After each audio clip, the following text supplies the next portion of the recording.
नमस्कार। बिहार के एजेंडा मिथिलांचल का सबसे बड़ा कार्यक्रम और सबसे लोकप्रिय होता जा रहा है, क्योंकि बिहार के एजेंडा में हम दिखाते हैं तमाम वो बयानबाजी जिसका बिहार की राजनीति पर पूरा असर पड़ता है। हम बता दें कि होने वाली बनारस में मुख्यमंत्री नीतीश कुमार की पहली बड़ी रैली को लेकर के जदयू के नेता लगातार कयास लगाए जा रहे थे कि वहाँ से ही एक शंखनाद किया जाएगा, जिसमें मोदी सरकार को बताया जाएगा कि देखिए नीतीश कुमार की ताकत। वहीं इसी तरह सीधा जो मंत्री हैं जदयू के श्रवण कुमार, उन्होंने सीधा आरोप लगा दिया भारतीय जनता पार्टी और योगी सरकार पर। उन्होंने कहा कि 5 दिन पहले जो किया गया था, वहां आवेदन दिया गया था, उसे लेकर के वहां के प्रशासन के अधिकारी कह रहे हैं कि हम पर दबाव है, बुलडोजर का प्रभाव है, इसलिए आपकी ये रैली नहीं होगी। देखिए क्या कहते हैं श्रवण कुमार। 24 तारीख की जनसभा थी और जहां पर जनसभा करने के लिए हम लोगों ने देखा किया था जगतपुर इंटर कॉलेज मैदान।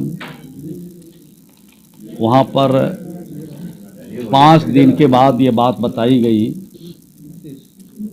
कि अब वहाँ पर आपको सभा करने की इजाज़त नहीं दी जाएगी। जब कारण पूछा गया तो उन्होंने ये बताया कि हमारे ऊपर दबाव है,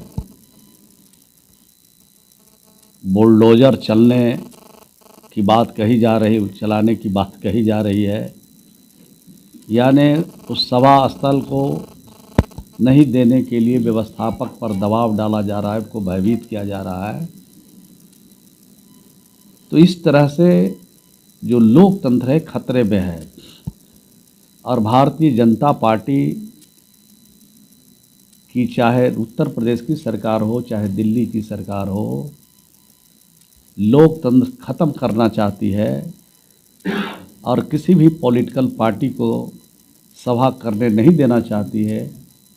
इससे यही प्रमाणित होता है, यही बहुत निंदनीय है, बहुत दुखद है। और अब तो हम लोग जनता की अदालत में जाएंगे। देखिए, बिहार के एजेंडा में लगातार हम आपको तमाम बयानबाजी आपको दिखाते हैं, क्योंकि बड़े नेता का है और इस बयान का असर जनता चर्चा भी करती है। हम बता दें, मुख्यमंत्री नीतीश कुमार के बनारस में होने वाली रैली स्थगित किए जाने के बाद भाजपा और बिहार की राजनीति में भूचाल आ गया है और लगातार आरोप प्रत्यारोप जारी है। गिरिराज सिंह ने कहा है कि वहाँ पर एक आदमी नहीं जुटते। इससे पहले मध्य प्रदेश चुनाव में नीतीश कुमार अपनी पार्टी का हाल देख चुके हैं। वहाँ पर वार्ड काउंसिलर के इतना भी वोट उन्हें नहीं मिला, 60-70 वोट मिला है, तो वो बनारस में रैली कैसे करते? वहाँ की जनता उन्हें नकार दी है, वहाँ लोग नहीं थे, इसीलिए झूठा आरोप लगाकर नीतीश कुमार वहाँ से बच निकले हैं। जबकि देखिए क्या कहते हैं गिरिराज सिंह कि वहाँ जनता सपोर्ट नहीं की, इसलिए रैली स्थगित करना मजबूरी थी नीतीश कुमार की। एक गांव की कहावत है, रोने का मन हुआ आंख में गरा खुट्टी। इनको आदमी तो बनारस में जुटता नहीं, इसीलिए रैली को रद्द किया। और क्या कारण है? चले हैं घोड़ा के साथ साथ बैंग भी नाल ठुकाने के लिए। तो बैठक में क्या लेना देना?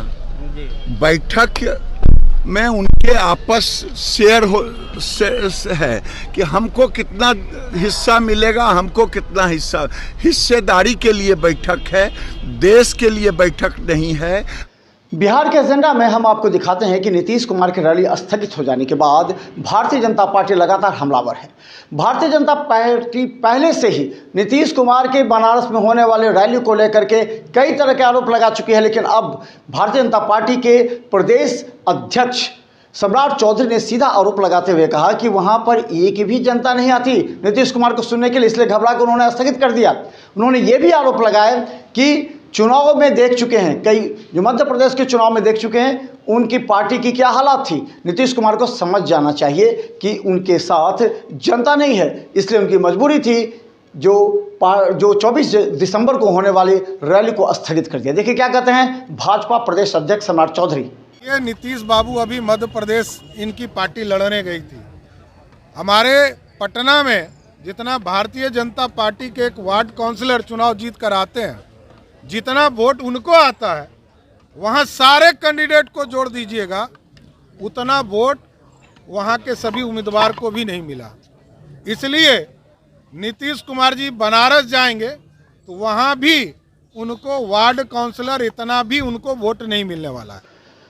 खासकर हम बता दें, हम पार्टी के संस्थापक जीतन राम मांझी के बयान लगातार आते रहते हैं उनके बयान कब कैसे आएंगे ये भी कहना कठिन है, किस पार्टी को किसको निशाने पर लेंगे ये भी कठिन है। लेकिन विगत कुछ महीनों से उनके बयान भारतीय जनता पार्टी के पक्ष में और नीतीश कुमार के विरोध में आ रहा है। जैसे ही विधानसभा में नीतीश कुमार ने उनके खिलाफ कहा था, उसके बाद से जीतन राम मांझी हमलावर है।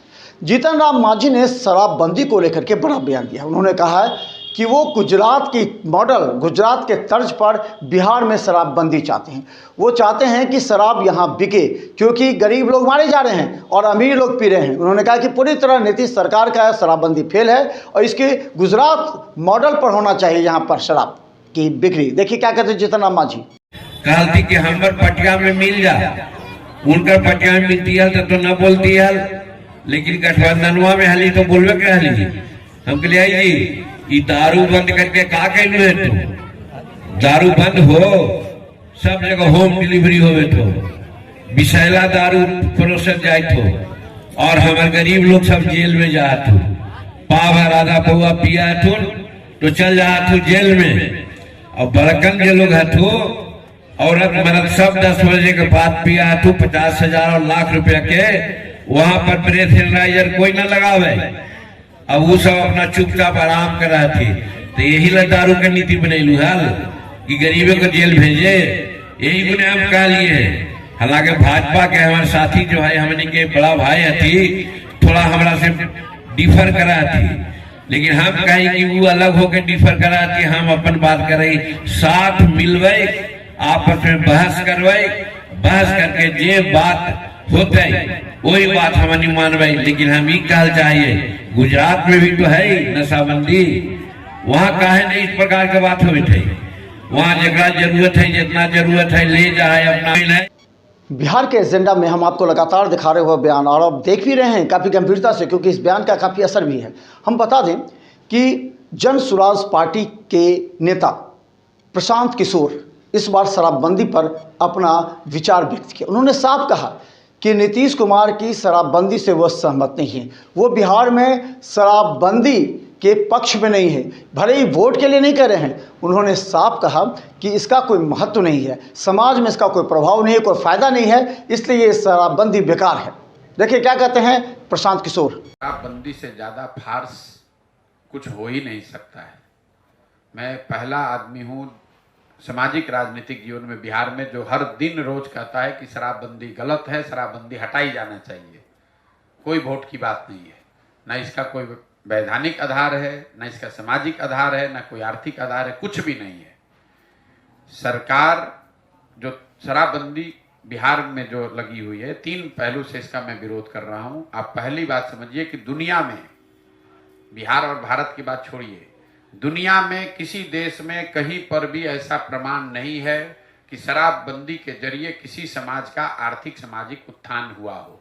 अगर शराबबंदी से ही लोगों का उत्थान होना होता तो हम लोग सबसे ज़्यादा पिछड़े हैं, लेकिन अपने को सबसे होशियार समझते हैं। दुनिया के दूसरे देशों ने क्यों नहीं लागू कर दिया? भारत में ही दूसरे राज्यों ने क्यों नहीं लागू किया? दूसरा एक तर्क दिया जाता है नीतीश कुमार और उनके चमचों के द्वारा कि ये गांधी जी ने ऐसा कहा है, गांधी जी का हम बात फॉलो कर रहे हैं। सरासर झूठ है। हम एकदम कैमरे पर आज 1.5 वर्ष से चुनौती दे रहे हैं। नीतीश कुमार गांधी को अगर समझते हैं, कभी जीवन में पढ़े हैं, तो उन अपनी पूरी सरकार का तंत्र लगा के हमको वो एक लाइन दिखा दें गांधी जी का, जहां गांधी जी ने ये कहा है कि सरकार को कानून बनाकर शराबबंदी करनी चाहिए। गांधी जी ने इसकी कभी चर्चा नहीं की है। गांधी जी ने शराबबंदी को सामाजिक प्रयास के तौर पर। बिहार के एजेंडा में हम बता दें आपको, लगातार चर्चा जारी है। संसद पर जो जिस तरह एक हमला करने का प्रयास किया गया, ये दिखाने का प्रयास किया गया कि किस तरह संसद भवन पर भी हमला किया जा सकता है, और ये बरसी थी। हम बता दें कि संसद भवन के अंदर जिस तरह घुसा, ये 4 लोगों को पुलिस से गिरफ्तार किया, उसे पूछताछ की जा रही है एसटीएफ के द्वारा। लेकिन ललित झा ने जिस तरह, आज जो बिहार का रहने वाला है, उसके बारे में कोई नहीं जानता कि बिहार का है या नहीं। कहा जा रहा है कि वो कलकत्ता का है, कभी कहीं बिहार का कहा जा रहा है। अभी तक उसके बारे में पुलिस को कोई ब्यौरा नहीं मिला, लेकिन उसने सरेंडर किया है। सरेंडर के बाद उसे भी 7 दिनों के रिमांड पर लिया गया, उससे पूछताछ की जा रही है। लेकिन हम बता दें, इसे किसी भी तरह से भारतीय जनता पार्टी अब आरोप लगाने लगी है कि ये कांग्रेस और किसान आंदोलन में शामिल तमाम उन नेताओं का मास्टरमाइंड था ललित झा, जिसे आज पुलिस ने गिरफ्तार किया और पूछताछ की जा रही है। लेकिन जरा समझिए, इस बात को समझिए कि आखिर 13 दिसंबर ही क्यों चुना गया। ये उस दिन की बरसी थी जिस पर संसद पर हमला किया गया था और 1.5 साल से इस तरह की राजनीतिक साजिश रची जा रही थी और पुलिस की खुफिया विभाग कहाँ थी। अगर यही कोई बड़ा कांड हो जाता तो कई सांसद मारे जाते और शायद काला अध्याय के रूप में गिना जाता। आज सभी विपक्षी हल्ला कर रहे हैं, लेकिन विपक्षियों को सोचना चाहिएगा कि इस तरह जो भी इसके पीछे है, वो चाहे किसी भी राजनीतिक दल से जुड़ा हुआ हो, ये पूरे देश के लिए सबसे बड़ा घातक है। इसका सबको मिलकर करना चाहिए। सदन कोई बीजेपी के पार्टी ऑफिस नहीं है, सदन हम सबका है। जो मर्जी वो कर रहे हैं ये लोग, कि हमें कोई मांग रखने का अधिकार नहीं है। मानो या ना मानो आपकी बात है।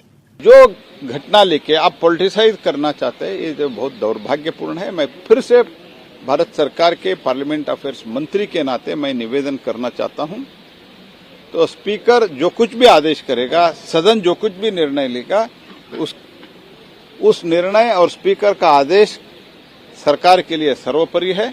आज तो हम खड़े हैं, कल से आज तक क्या फर्क हुआ है बताना चाहिए, और परसों क्या होगा। आप सिक्योरिटी रिव्यू तो हफ्ते भर की बात होगी शायद, हमें पता नहीं है। ये भी हमें बताना चाहिए कि क्या डेडलाइन है इसका, क्या क्या बंदोबस्त कर रहे हैं आप, क्या। तो बिहार के एजेंडा से हमें दीजिए इजाज़त, लेकिन हम आपको लगातार उन तमाम बयानों को आपके समक्ष पहुंचाने का प्रयास करते हैं, क्योंकि उसका व्यापक असर है। चुनाव आने वाले हैं, जनता भी उस बयान को देकर के बयानबाजी करती है।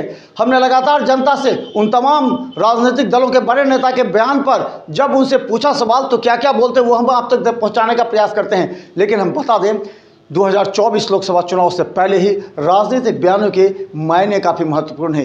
एक नेता जो बयान देता है, उसके समर्थक उसी बयान के आधार पर बोलने लगते हैं। देखते रहिए बिहार मिथिला न्यूज़। यूट्यूब में भी सब्सक्राइब कीजिए, Bihar Mithila news digital e paper को भी फेसबुक में फॉलो कीजिए, क्योंकि हम आपको हर घंटे अपडेट दिखाएंगे। धन्यवाद।